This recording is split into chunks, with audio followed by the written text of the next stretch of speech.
Welcome to IAS Market Talk, your trusted source for timely ag market insights, brought to you by Innovative Ag Services. Each week, we break down the latest beef market trends impacting Northeast Iowa and Southwest Wisconsin. This week, you'll hear directly from Dave Rueber, IAS Beef Production Specialist, who brings decades of experience and deep knowledge of the cattle industry to these conversations. Here's Dave Rueber with the latest on what's happening in the cattle markets this week. David Rueber, Beef Production Specialist for Innovative Ag Services, calling with a beef market commentary for November 12th. You know, there's a phrase that I've heard before. It said a bullish furnace needs fuel, meaning, you know, for a positive market to keep going up, you got to keep throwing positive news at it.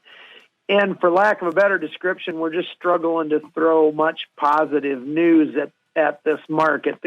That's the bad news. The good news is there's not a lot of negative news either, besides, you know, what was the occasional social media post out there. But, you know, this week's somewhat quiet. It's a little bit softer. We sold fat cattle last week in that 228 to 230 range, more 228s at the end of the week.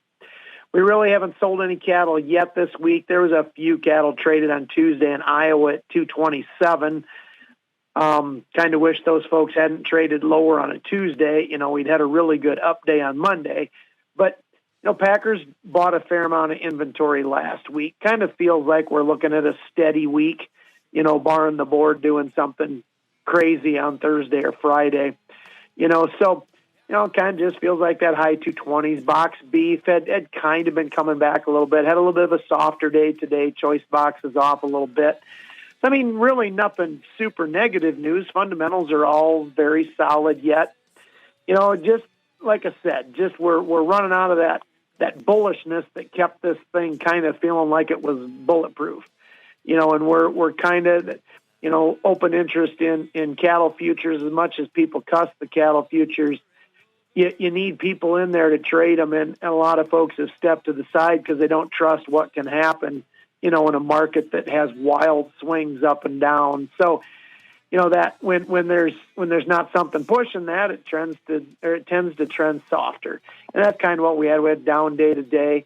You know, all is not lost. It's, you know, this market can do a long-term rally, you know, back up here a little bit. But for now, it's kind of taking a breath. You know, we see box beef usually rally going into the holidays.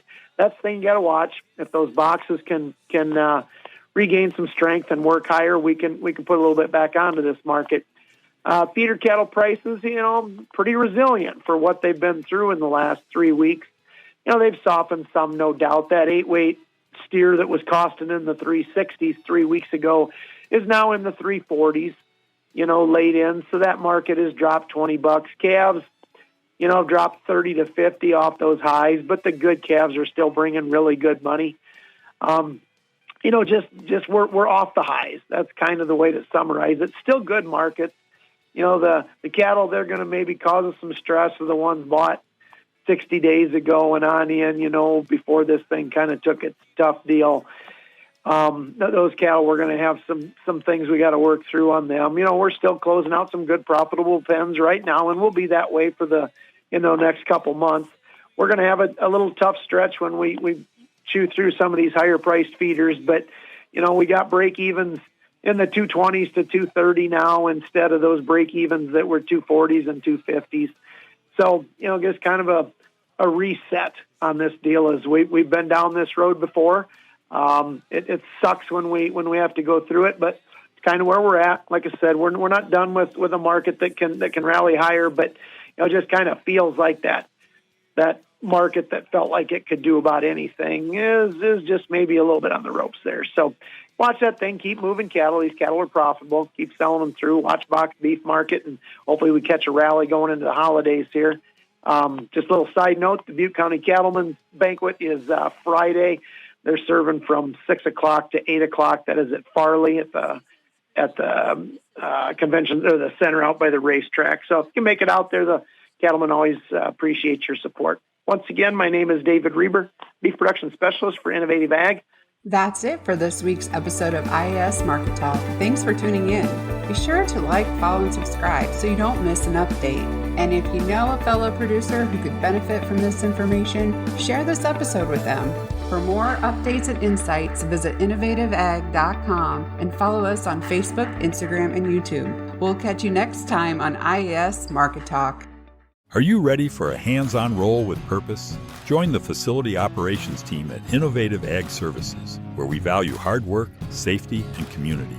With locations across Northeast and Central Iowa and Southwest Wisconsin, we offer industry-leading benefits, on-the-job training, and a culture that supports your growth. From competitive pay to a uniform allowance, we invest in our team.